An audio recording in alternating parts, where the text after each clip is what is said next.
Now, the Lake Show, the Lakers taking on the Rockets. You got a big game at home. The Lakers back at Crypto.com Arena, and they're going up against a team in the Houston Rockets that owns sole possession of the second seed in the Western Conference. So the Lakers coming off that big win where J.J. Redick challenged his team against the Memphis Grizzlies. You come home, and I think now is the time for the Lakers to really start getting things into gear when it comes to cooking for the playoffs. And you kind of had that big high after the trade. The defense was great. The chemistry was great. LeBron playing like an all-NBA player, getting some Luka magic moments. Then you have some bad losses. The Josh Giddey game winner against the Bulls, that one definitely hurt. But then the night before that, you had a tip-in by LeBron. So they've had their ups and downs, but now I think it's about playing consistent basketball. And tonight, Houston, they're on the second night of a back-to-back. They were just on an 8-game winning streak before Denver snapped that. They've been just playing really, really good basketball. And the reason they are is not because of what they do on offense, it's the defense. A 109.8 defensive rating. That is fourth best in the NBA.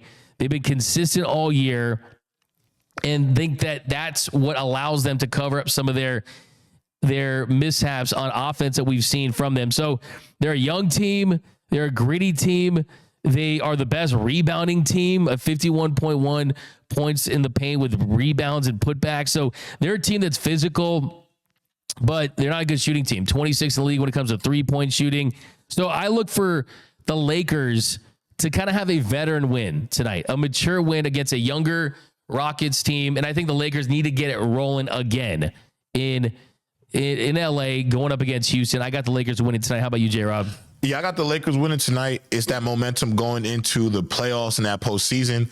I mean, this is that stretch of games where media members and ourselves were like, it might be a little scary for the Lakers. You got the Rockets, and then you got to play the Warriors. You got Oklahoma City twice. But honestly, D-Mac, I think this is a great gauntlet for the Lakers, especially heading into the postseason, because, I mean, if you go 1-1 against OKC to finish this thing out, or you go 2-0 by any chance, I think it gives you a lot of confidence heading into the playoffs.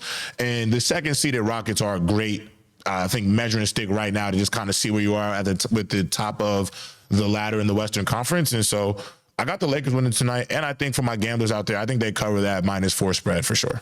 I 100% think so too. And I think that if you're looking for a big question, what's the biggest question for the Lakers down the stretch? It is, can the big three build chemistry, be dominant, and look like a group that can go contend for a title in year one? If LeBron James was 25 years old and Luka was 22 years old and Reeves was 22 years old, you say, okay, just see what you can do, and then we'll get better and better. Add pieces. The window is not that big, right? It's cracked open for sure, but you have to win this year or the next year. I think it's those 2 years. I mean, LeBron's an alien. No one's been this good for this long, and I wouldn't put it past LeBron to be playing in his 50s and getting triple doubles.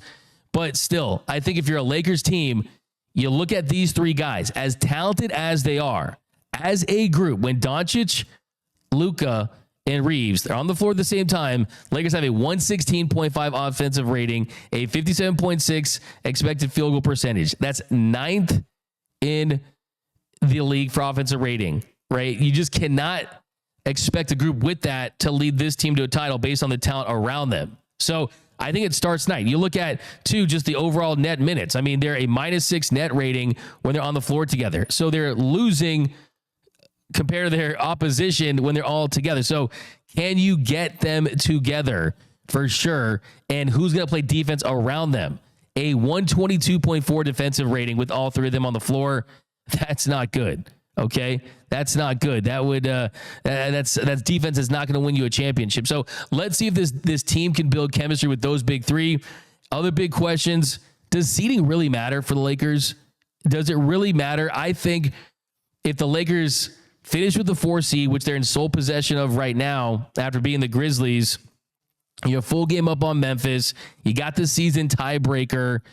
If the season would end today, they would meet the Grizzlies in the first round with the Lakers having home court advantage. If that's the case, Lake Show all day in that matchup. Yeah, I mean, I really feel like when I look at this situation with the Lakers, I mean, I think you hit it on the nose. I wouldn't care about where they end up in the seeding. I think essentially You have LeBron James and Luka. I mean, D-Mac, this is a team that if they go to the finals, there's no surprises. If they got knocked out of the first round, I think there would be a surprise. I feel like it's just too talented of a group.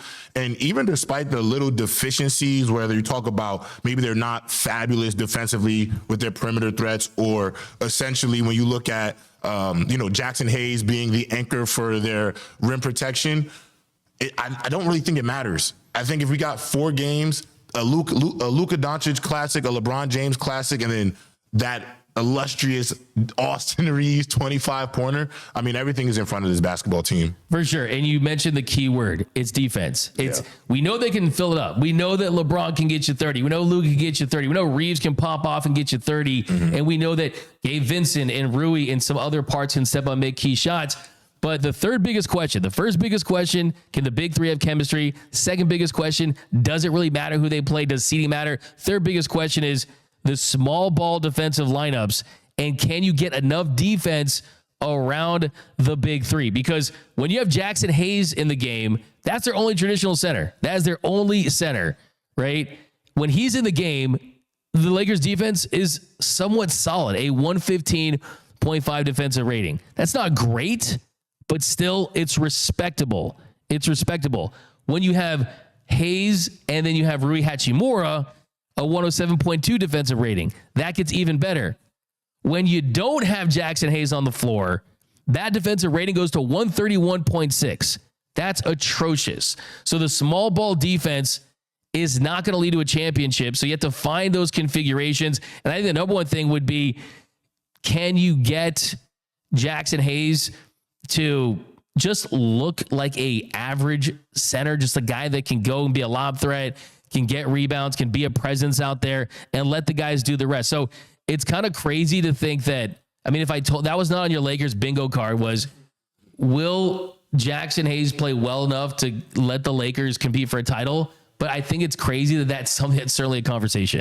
Yeah, I mean, ultimately, the addition of Luka Doncic to this team, I do feel like his game has been amplified because of it. I mean, he is very much utilized with Luka Doncic, how Luka Doncic utilized Derek Lively and Daniel Gafford and PJ Washington back in Dallas.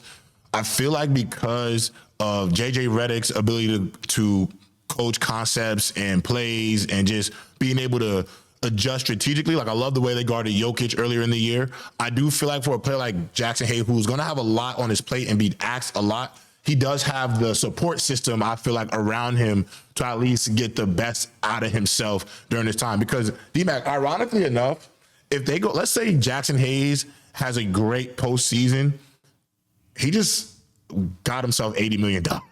Facts. I mean, exactly. I mean, you saw people post that meme after the Anthony Davis trade, and when the Mark Williams trade fell through, I accidentally became important at work and it's ruining my life. Hopefully this should change his life, not ruin his life. It could make his life that much better because now he's in a great position to seize this opportunity and make the most of his career. So I think it's a fantastic point. So Lake Show winning, going on a run, but now we got to speak about